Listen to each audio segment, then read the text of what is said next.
Good morning, everybody. Kostas, thanks for the invitation to participate in this very interesting meeting. Ladies and gentlemen, we are living in challenging times. The good news is that challenges bring opportunities for renewal and transformation.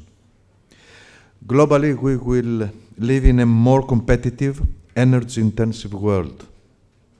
The global population will grow by over a quarter by 2050. That means that 2 billion more people needing access to water, food, fuel, and energy.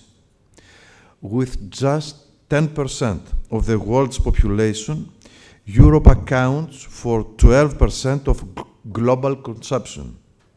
But over the next decades, as our population decreases, we will account for only 8% of global consumption. This translates to a Europe whose influence over global markets is weak and getting weaker. Hydrocarbon production is falling. Import dependence is a basic characteristic of the EU's energy system. There is only one way for Europe to overcome its declining influence, to move towards an ever closer union. Personally, I believe we are only as strong as we are united and as weak as we are divided. As if these challenges are not enough, they are compounded by conflicts and tensions, affecting many oil and gas producing areas of the world. Last, this is also a turbulent time for global energy markets. Oil costs less than half what it did 3 years ago, and prices for natural gas in Europe and Asia are at historic lows, undermining the development of new projects. This is not the time for business as usual. We need to face realities without illusions, no matter how hard the truth is. The European model seems to have lost its appeal. Europe à la carte is starting to take shape. None of us can say where this multi-level crisis will take us. Europe is being destabilized politically, and the extremes are gaining the upper hand. What we see is a gradual return to nationalization of decisions. The de facto overriding of collective decisions creates a negative dynamic for entrenchment. With European cohesion being tested in a state of affairs where member states are attempting the nationalization of main decisions, calling into question the notion of communality, we must at all costs avoid a lapse into less Europe. Since 1990, Europe has increased its GDP by 50% and reduced its pollutants by 22%. This constitutes an unprecedented achievement towards realizing a sustainable, circular, and fair development, creating new jobs. The world's development energy future belongs to a model which is decentralized, lower carbon, democratic, smart, fair, inclusive, and creating new jobs. Greece is following the same path as the European Strategic Energy Technology Plan, the SET plan, aiming at lowering the costs of renewables, enhancing smart homes and grids, energy-efficient buildings, industrial efficiency, energy transmission, and competitive energy storage. We are on the brink of an energy revolution in which Greece can become a leader. We have a healthy energy mix, of which renewables accounts for more than 15%. We have achieved 85% of our energy efficiency targets.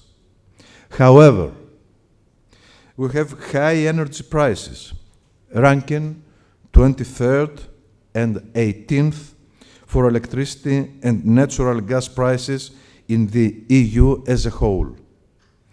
Greece can take advantage of the recent negative effect of investments in global oil and gas exploration activity in order to prepare and organize adequately its relevant administration so as to take advantage when prices rebound and the market recovers.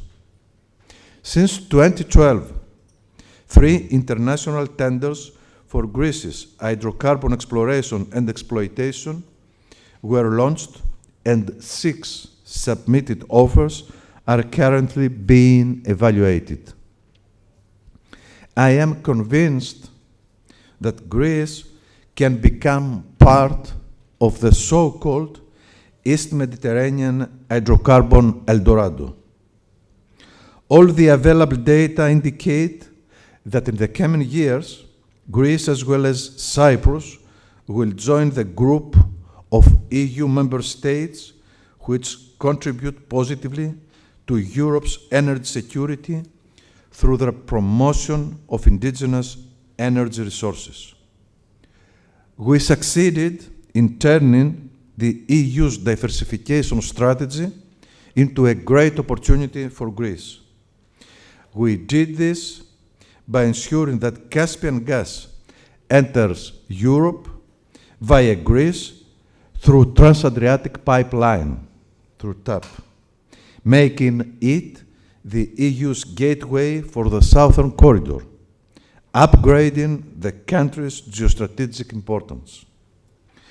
Discoveries in offshore Cyprus, Israel, Egypt, and potentially Lebanon will continue to be catalysts for deeper economic and political cooperation via the development of infrastructure interconnections, energy exchanges, and integration. Following the discovery of Tamar, Leviathan, and Aphrodite, Zohr has confirmed the region's importance for energy security. In this context, Greece has been developing, particularly since 2011, regional energy cooperations with Cyprus, Israel, and Egypt. Their consolidation must continue. The EastMed pipeline is unique. It envisages connecting the natural gas resources of Cyprus and Israel to Italy and beyond to other European markets via Crete and mainland Greece. Apart from enhancing European diversification of sources and routes, this project creates a completely new and secure energy path consisting exclusively of EU states, avoiding overdependence on the route used for Caspian gas via Turkey.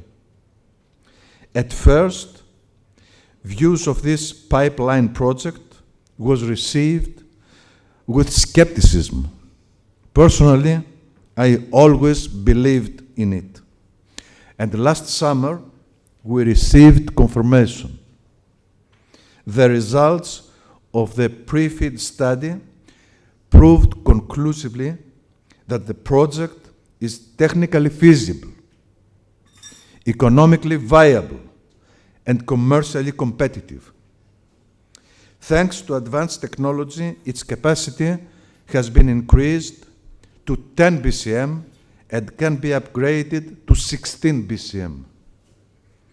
There are other significant opportunities we must grasp and act on more dynamically. I am referring to the favorable LNG market, which allows Europe to access to well-priced volumes. We should develop the necessary infrastructure. the floating LNG terminal in northern Greece, and the Greek-Bulgarian natural gas interconnector, the IGB pipeline.